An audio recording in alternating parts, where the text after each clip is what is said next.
Alright, so tonight I want to talk about one of my favorite topics, ethics. Let's go ethics, let's go. Okay, so what do I mean by ethics anyway? Well, what I'm referring to here is a set of moral principles through which a human being guides his actions.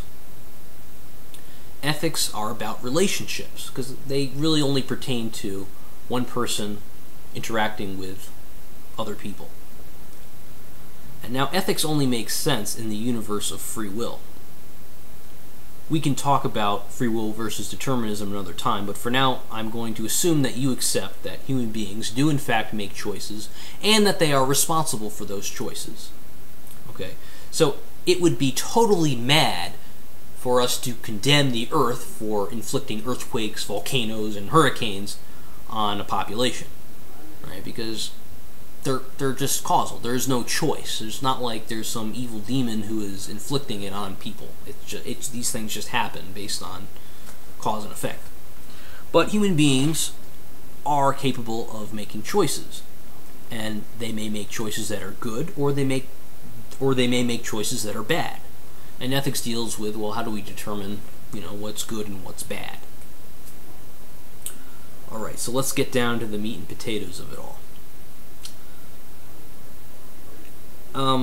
So ethics don't really exist, at least not in the way that a rock or a tree exists. And it makes it more difficult to talk about. It's an abstract concept. But ethics do exist in terms of human nature. So I can prove to you that you are governed by a code of morality, because you have never met a person who committed an act of evil without being able to justify what he was doing. Because we all desperately want to be good. We are all governed by virtue. Virtue rules the world, folks. Absolutely rules the world. He who controls and defines the good is the one who rules the world. And if we want to make the world better, we have to allow people to think. We need to teach them how to think and understand what is good and what is evil. We don't want to let others define that for them. So, even Hitler was motivated by being good. He had his idea of what good was, and he redefined it. And he was a powerful and passionate speaker, and he was able to convince a large segment of the German population that he was virtuous, and he got them to join him in annihilating the Jews. Right? He made it a virtue, and that's how he was able to get away with it. So, as you can see, ethics is very important, and we need to get ethics right, because if the 20th century proved anything, is that when we don't get ethics right, millions of people end up getting killed. So this is serious business, and I'm just one guy, in my little apartment here, but I'm going to take a crack at this because I think it's important, and everyone should think about these things. Okay, so let's test my theory here. Let's say we find a rapist, right? We corner him, we confront him, and what do you think he's going to tell us, right? Well, he's going to tell us one of two things. Either that his act was not rape, but it was in fact lovemaking. Right? So, she consented. It was lovemaking. Leave me alone. Right? So he's either going to be in denial, or he's going to say, yeah, I raped her, but she was a bitch, and she deserved it. So he's going to appeal to a certain sense of twisted justice. But what he's not going to say is that, yeah, I raped her. Yeah, it was evil. And you know what? I don't care. I don't care. I committed an act of evil, and I did it consciously, and I'm proud of it, right? That's really bizarre, and you've never met anyone like that, I guarantee it. Now, it would be terrifying to meet a person like that, but it would be fascinating, right? I mean, the only example I can think of is perhaps the Joker from Batman, right? He was a pretty interesting guy, right? I mean, can you imagine? I mean, going through all the effort of stealing, millions of dollars, and then taking your cut and lighting it on fire. I mean, the guys were like, dude, what are you doing? He's like, well, I don't care. I stole the money because it was bad. And I did it because it was bad. I mean, how bizarre, right? But people just aren't like that. I mean, so I conclude from that ethics are ingrained in human nature. We are all driven by ethics. Okay, so what does that mean for you and me? Well, what we really need to do here is define the rules for ethics. Ethics are not subjective, Ethics are objective. So I don't get to just decide what the moral rules are. It's not subject to my opinion. Murder is wrong is not like I like ice cream. I don't think. I mean, maybe Nietzsche would disagree if you like Nietzsche. But I think that there are certain moral principles which are universal. So what are the rules of ethics? Well, they have to be consistent and they have to be logical. So if we're going to have a rule, if we're going to have a physical rule about rocks falling, we can't be like, well, rocks fall up and they fall down at the same time. I mean, that's just totally incoherent. But the most important rule of ethics is that they are universal, which means they must apply to all people, at all places, and at all times. So we see murder fits very nicely into that. So murder is wrong, and that's true for everyone, in all places and in all times. Now, we set aside self-defense. You could say, well, I had to kill the person because they were going to kill me. It's either I kill them or they kill me. But at the end of the day, we don't look back and say, well, it was a good thing that I killed that person. I mean, in terms of the consequences, we justify it, but it's not like the murder itself was a good thing. Rape is a better example because there are no exceptions. Rape is always wrong. It can never be justified.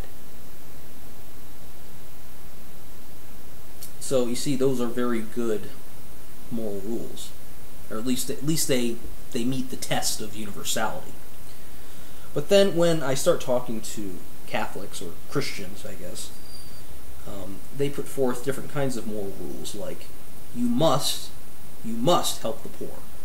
It is morally incumbent upon you to give to the poor. Now, that one has some trouble. It has some logical contradictions. It doesn't meet the test of universality. Because how much should you give to the poor? If it's always good to give to the poor, well, then it must be evil to not give to the poor. Right? Are we really going to condemn people who are unable to give to the poor? Right? So if you're in a coma, you're not going to be able to help the poor very much. So are we prepared to condemn them as being evil? I don't think so.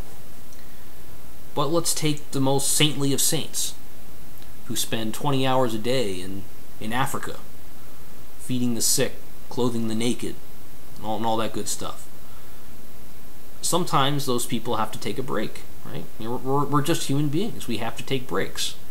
Right? Are we going to condemn them? Because remember, it has to be true. If giving to the poor is a virtue and a universe, or it is a moral imperative to help the poor, it must be true at all times. So if you're taking a break, well, then you're not helping the poor, are you? Right? You're taking a break. And are you supposed to feel guilt whenever you're not helping the poor?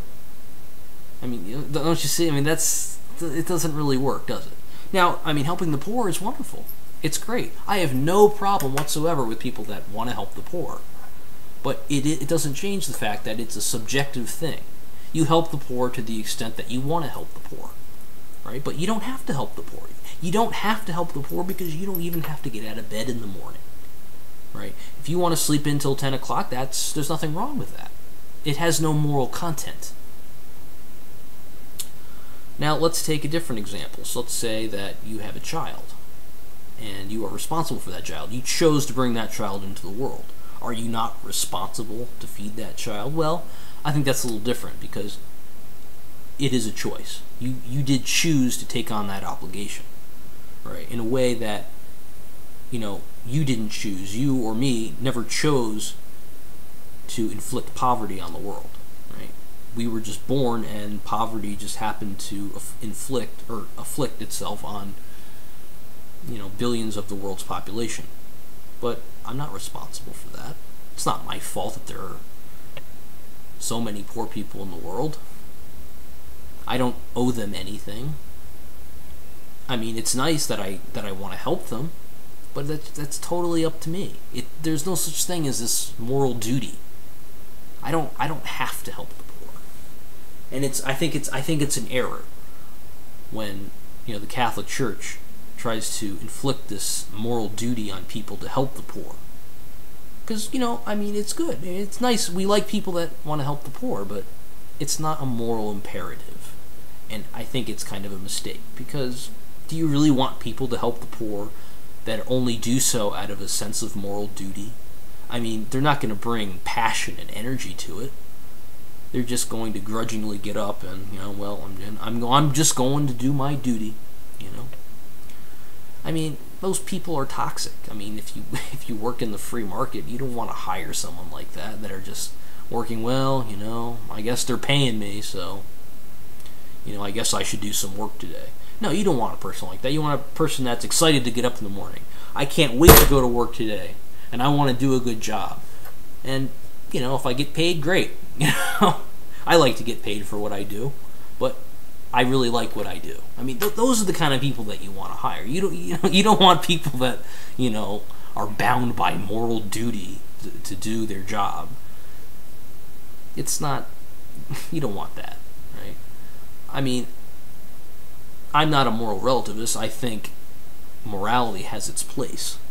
And we use morality to condemn the kinds of behavior which are inflicted on other people, right? So violence is immoral, right? Murder is immoral. Theft is immoral, right? That's the proper context in which we invoke morality. But I don't think that morality should be invoked when we're dealing with sort of unchosen positive obligations, because they just don't exist. And we don't want that kind of stuff you don't want that in your life. You don't want to feel morally bound to do anything, right? Everything that you do should be your choice. And when you get that you don't have to do anything, that everything that you choose to do is your choice, it really liberates your soul. Life becomes so much better and more pleasant once you release yourself from the chains of moral duty. I think that's just that's so great once you finally get that. So I really encourage you to strip those chains away.